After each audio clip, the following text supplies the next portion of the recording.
All right, everybody. Good afternoon. What is going on? Happy Wednesday. Things kind of slowing down a little bit now. Last couple of days, I've been putting a bunch of stuff out there in the immediate aftermath of that preseason game. But today's mostly just going to be about the vote on whether or not the costless can buy the Seahawks.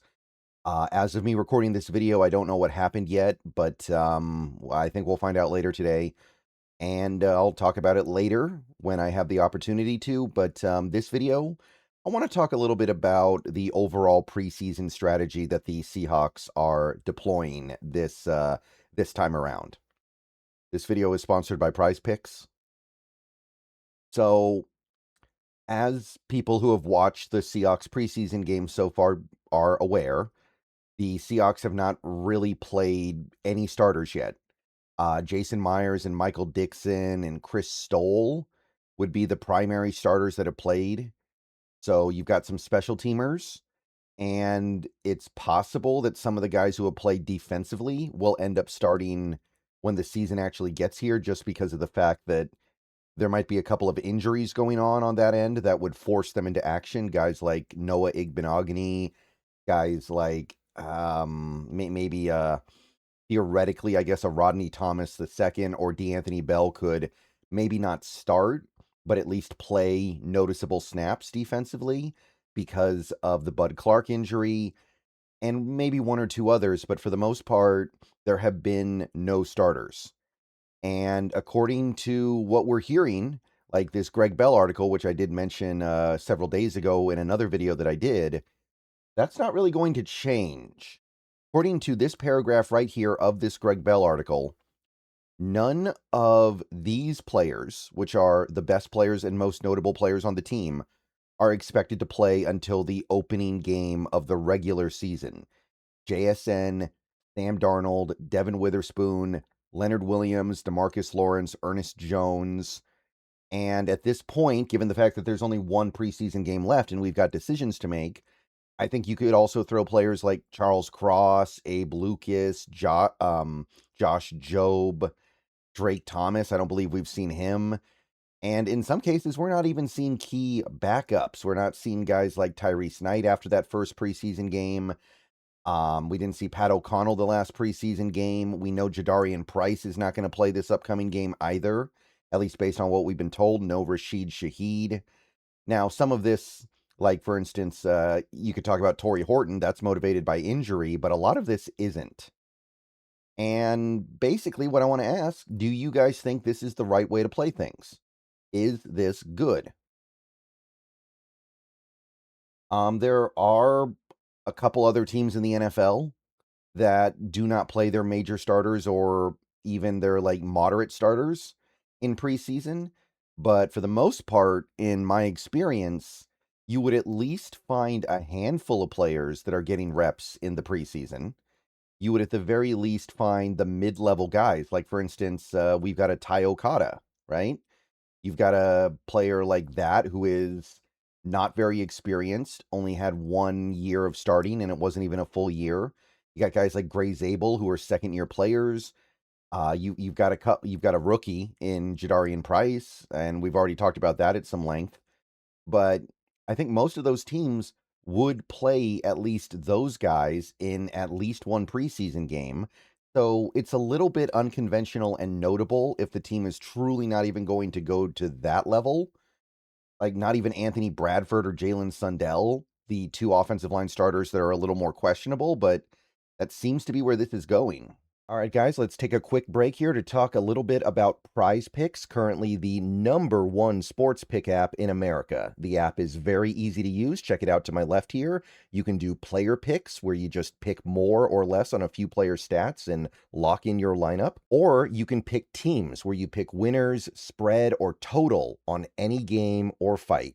The app is available in most states, including California, Texas, and Florida. Right now, they have a great offer. You can play your first $5 lineup and get $150 in lineups if you win. All you have to do is use code HMA when you sign up. It's a brand new offer.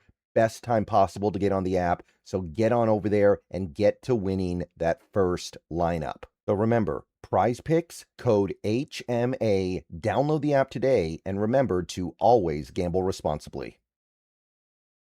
And I think that this strategy and I think that this approach has some fans a little bit nervous and maybe not thinking this is the optimal way to treat the preseason. Obviously, the preseason is mostly to figure out who's going to make the team.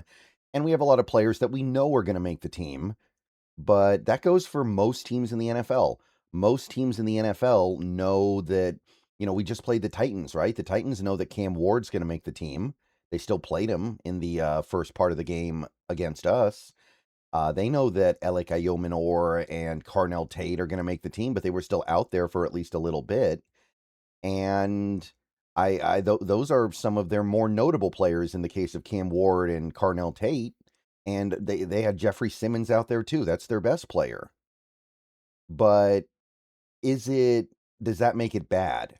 Does that make it the wrong idea? I remember when I was much younger, one team that famously did not really play their stars in the preseason at all. And this isn't even an extreme example, by the way. We're just talking about stars. The Chargers under Norv Turner, when they had LaDainian Tomlinson and Phillip Rivers and a couple other really high profile players like that, um, they wouldn't play those guys in the preseason at all. And what would often happen is those guys would sleepwalk through the first couple games of the year, and they'd often lose games they should win with the Chargers, back then the San Diego Chargers. And I think there was a sense that, well, if those guys played in the preseason a little bit, they would play better. They would actually start the season better, and those losses would not crop up in all likelihood, because the Chargers at that point in time were one of the better teams in football. So I think that there is some anxiety around the idea of not playing players in the preseason at all, especially when it's virtually every starter. But then again, you look at what's happening with some of these teams with their players, and in many cases, it's not even a preseason game. It's a practice. Not even a joint practice in some cases. It's just a normal practice, and you're still seeing all these injuries happen all across the league. And then you're looking at what happens with the what's happened with the Seahawks so far, where they haven't sustained any major losses yet, but they are sustaining losses. And we lost two players, Bud Clark and Mason Richmond, in that Tennessee game. I think it's really hard to argue against the idea of not risking your better players in a preseason game. So I think that we've had a little bit of a hard lesson here, but not an incorrect lesson of why it's a good idea to shield your more valuable players from playing time against other teams right now, because they're going to get enough of that during the actual season. So you look at stuff like that, and there are other teams out there too. And I understand that there's nothing you can do to make injuries not happen, which is evidenced by the fact that we've had injuries in practice, and a lot of other teams have too. But I understand wanting to limit the possibility of it. And the other thing I would like to point out is, you go back to last year's preseason, it was not that different. Sam Darnold played 10 snaps in the preseason last year and threw the ball 4 times. JSN had 8 snaps in the preseason last year. That's it. Is there really that big of a difference between 8 snaps and 0 snaps when they're still warming up pregame and going through the process? You wouldn't think so. So it's hard for me to really argue against this. I don't think you can make a good case that there's some difference between 8 snaps and 0 snaps of preseason warm-up. But what do you guys think? Let me know what you guys think. I'll see you guys later. Go Hawks. Are the Seahawks approaching the preseason correctly?